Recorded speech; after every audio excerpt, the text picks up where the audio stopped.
दोस्तों हाजिर हूँ फिर से एक बार मिडिल ईस्ट की तमाम ताज़ा खबरें लेकर। दोस्तों हम मिडिल ईस्ट की सभी अहम खबरों पर बात करेंगे और कोशिश करेंगे कि आपको हर पहलू समझा सकें ताकि तस्वीर आपके सामने साफ़ हो जाए। सबसे बड़ी खबर यमन से है, जहां इजराइल ने हाल ही में सना और अलजौफ जैसे इलाकों पर ज़बरदस्त हवाई हमले किए। यमन ने कहा है कि इन हमलों में अब तक तकरीबन 46 लोगों की मौत हो चुकी है और लगभग 165 से ज़्यादा लोग बुरी तरीके से ज़ख्मी हैं। इनमें बच्चे, औरतें और बुज़ुर्ग भी शामिल हैं। अस्पतालों में भीड़ इतनी ज़्यादा बढ़ गई है कि डॉक्टर्स को समझ नहीं आ पा रहा है कि किसका इलाज पहले किया जाए, किसका बाद में किया जाए। दवाइयाँ कम हो रही हैं और बिजली के बार बार कट जाने से ऑपरेशन थिएटरों में काफ़ी मुश्किलें पैदा हो रही हैं। ज़्यादातर घायल लोग मलबे में दबकर बाहर निकाले गए हैं। लोगों का कहना है कि ये हमले मिलिट्री ठिकानों को निशाना बनाने के लिए किए गए थे, लेकिन दोस्तों असली नुकसान आम लोगों को झेलना पड़ा है। घर टूट गए हैं, सड़कें तबाह हो गई हैं और पीने के पानी और बिजली की सप्लाई पूरी तरीके से ठप हो गई है। दोस्तों इससे पहले भी यमन कई सालों से जंग की वजह से परेशान रहा है और अब हालात और भी ज़्यादा बिगड़ते नज़र आ रहे हैं। वहीं यमन के हूती ग्रुप ने धमकी दी है कि अगर ये हमले नहीं रुके तो वो इजराइल और उसके सहयोगियों पर और ज़्यादा जवाबी हमले करेंगे। दूसरी बड़ी खबर दोस्तों गाज़ा से है, जहां इजराइल ने अपने हमले पहले से और ज़्यादा तेज़ कर दिए हैं। जी हां, गाज़ा सिटी में अल नसर जैसे इलाकों को खाली कराने की नोटिस दिए गए हैं, बल्कि धमकी दी गई है। वहां रहने वाले हज़ारों लोग मजबूरी में घर छोड़ रहे हैं, लेकिन उनके पास जाने की सुरक्षित जगह नहीं है कि वो कहाँ जाएं। जो लोग नहीं जा पा रहे हैं उन्हें रोज़ नए ख़तरे झेलने पड़ रहे हैं। वहाँ खाने पीने की चीज़ें बहुत कम हैं, साफ़ पानी नहीं मिल पा रहा है और इसके अलावा अस्पतालों में जगह ख़त्म हो चुकी है। गाज़ा के हेल्थ डिपार्टमेंट का कहना है दोस्तों कि बच्चे और बुज़ुर्गों में कुपोषण और भूख की वजह से मौतों की संख्या दिन ब दिन बढ़ती जा रही है। इंटरनेशनल ऑर्गेनाइजेशन बार बार अपील कर रहे हैं कि मानवीय मदद को रोका ना जाए, लेकिन ग्राउंड पर राहत पहुंचाने में बहुत ज़्यादा परेशानी हो रही है, दिक्कतें आ रही हैं। ट्रकों को रोक लिया जाता है, ज़रूरी कागजात नहीं मिलने पर कई बार सामान जब्त कर लिया जाता है। तीसरी बड़ी खबर कतर और यूएई से जुड़ी है। यूएई ने इजराइल के डिप्टी एम्बेसडर को तलब किया और साफ कहा है कि प्रधानमंत्री नेतन्याहू के बयान सरासर गलत हैं, भड़काने वाले हैं। कतर पर क्योंकि इल्ज़ाम लगाया गया था कि वो हमास को मदद दे रहा है।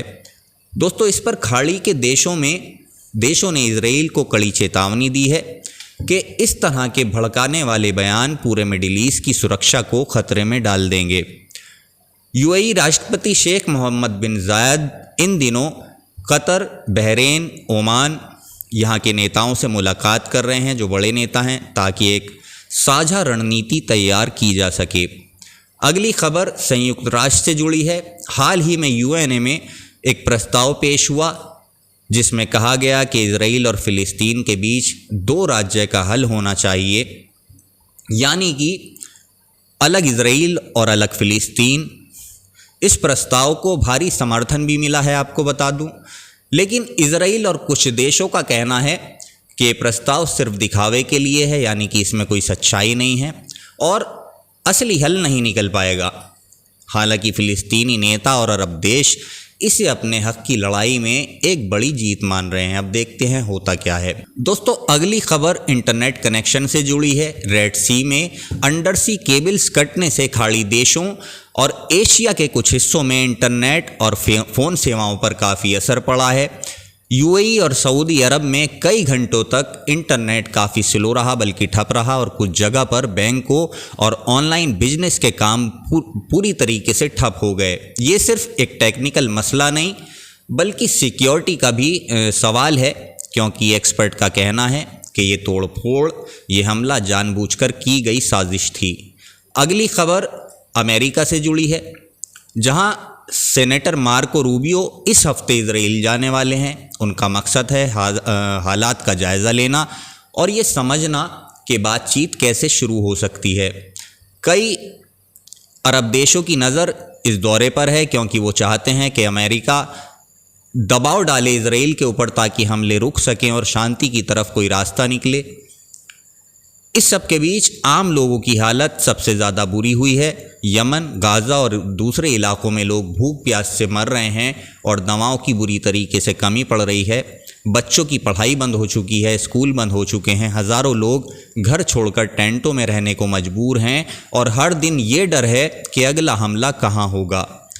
इन हालात को देखते हुए आने वाले दिन बहुत अहम होंगे। क्या इजराइल और अरब देशों में तनाव और ज़्यादा बढ़ जाएगा या बातचीत का कोई रास्ता खुलेगा? क्या यूएन और अमेरिका सच में शांति की कोशिशें तेज़ करेंगे और उनको कामयाबी मिलेगी? और क्या राहत का सामान उन लोगों तक पहुंच पाएगा जिन्हें इस वक्त सबसे ज़्यादा ज़रूरत है? ये सवाल अभी खुले हुए हैं, लेकिन इतना साफ है कि मिडिल ईस्ट की आग फ़िलहाल बुझती नज़र नहीं आ रही है। हम आप तक ताज़ा अपडेट पहुंचाते रहेंगे। फ़िलहाल के लिए बस इतना ही। चैनल को सब्सक्राइब ज़रूर कर लें, वीडियो को ज़्यादा से ज़्यादा अपने दोस्तों के साथ शेयर करें। अपना ख्याल रखें। जल्दी ही मुलाकात होगी। धन्यवाद। जय हिंद।